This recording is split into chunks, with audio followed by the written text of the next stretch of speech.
அல்-கஹ்ஃப் வசனம் 32 முதல் 36 வரை. நபியே, அவர்களுக்கு நீர் 2 மனிதர்களை எடுத்துக்காட்டாக கூறுவீராக. அவ்விருவரில் ஒருவருக்கு 2 திராட்சை தோட்டங்களை நாம் வழங்கியிருந்தோம். அவற்றை சுற்றி பேரீச்சை மரங்களை அமைத்து கொடுத்தோம். அவ்விரண்டுக்கும் இடையே உணவு தானிய பயிர்களை நாம் ஏற்படுத்தினோம். அவ்விரு தோட்டங்களும் தம் பலன்களை தாராளமாக வழங்கி வந்தன. அதில் சிறிதளவும் அவை குறை வைக்கவில்லை. அவ்விரண்டுக்கும் இடையே நதியையும் நாம் ஓடச் செய்தோம். அவற்றுக்கு வேறு கனிமங்களும் இருந்தன. ஒரு நாள் அவர் தம் தோழருடன் கர்வத்தோடு உரையாடிய பொழுது அவரை நோக்கி, நான் உன்னைவிட அதிகமான செல்வமும் கூடுதல் ஆள்பலமும் மிக்கவன் என்றார். அவர் தமக்குத்தாமே அநீதி இழைத்து கொண்டு தமது தோட்டத்திற்குள் நுழைந்தார். இது எப்போதாவது அழிந்துவிடும் என நான் எண்ணவில்லை என்று கூறினார். மேலும் யுக முடிவு நாள் ஏற்படும் என்றும் நான் எண்ணவில்லை.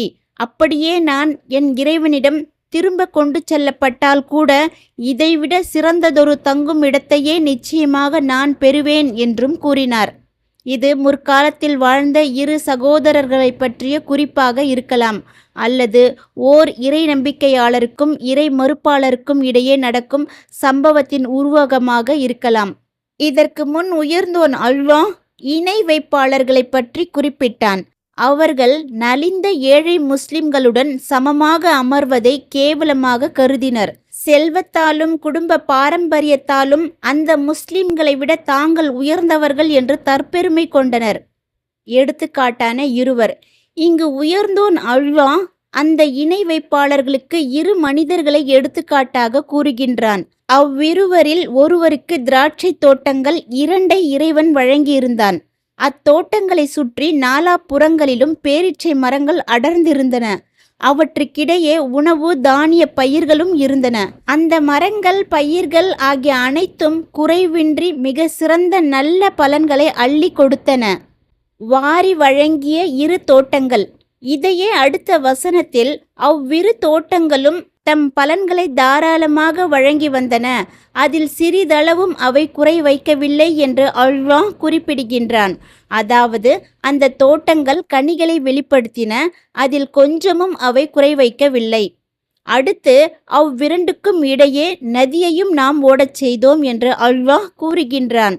அதாவது அந்த தோட்டங்களில் நதிநீர் பல கிளைகளாக பிரிந்து இங்கும் அங்கும் ஓடிக்கொண்டிருந்தன.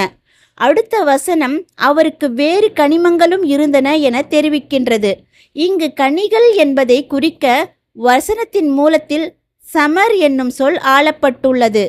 இதற்கு இங்கு பொன் வெள்ளி போன்ற கனிமச் செல்வங்கள் என்பதே பொருள் என்று கூறப்படுகிறது. இதன்படி தோட்டங்களுடன் வேறு செல்வங்களும் அவருக்கு இருந்தன என பொருள்படும். பழங்கள் என்ற பொருளும் கூறப்படுகிறது. இதன்படி தோட்டங்களிலிருந்து அவருக்கு கனிகள் கிடைத்து வந்தன என பொருள்படும். இந்த இடத்தில் இதுவே தெளிவான பொருளாகும். நான் உன்னை விட பெரும் பணக்காரன். அடுத்த தொடர். ஒரு நாள் அவர் தம் தோழருடன் கர்வத்தோடு உரையாடிய பொழுது அவரை நோக்கி, நான் உன்னை விட அதிகமான செல்வமும் கூடுதல் ஆள் பலமும் மிக்கவன் என்றார் என தெரிவிக்கின்றது.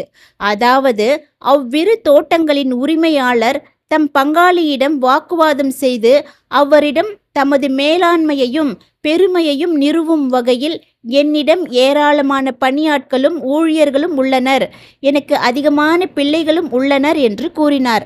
அல்லாஹ்வின் மீது ஆணையாக இது ஒரு பாவியின் எதிர்பார்ப்பாகவே இருக்கும். செல்வப்பெருக்கும் அதிக ஆள் பலமும் தான் அவனது இலட்சியமாகும். இவ்வாறு கதாதா ரஹ்மத்துல்லாஹி அலைஹி அவர்கள் கூறினார்கள்.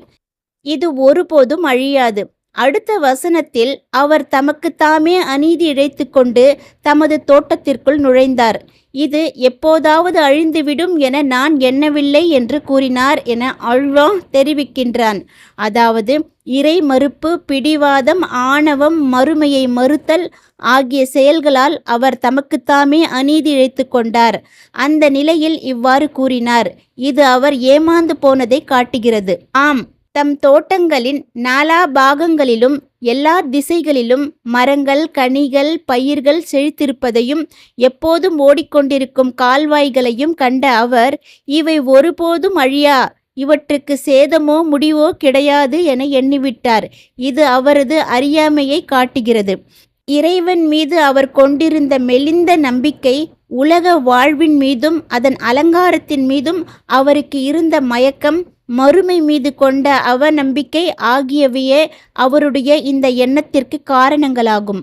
மறுமையும் வராது, இதனாலேயே மேலும் யுக முடிவு நாள் ஏற்படும் என்று நான் எண்ணவில்லை என்றும் அவர் கூறினார் என அடுத்த வசனம் தெரிவிக்கின்றது.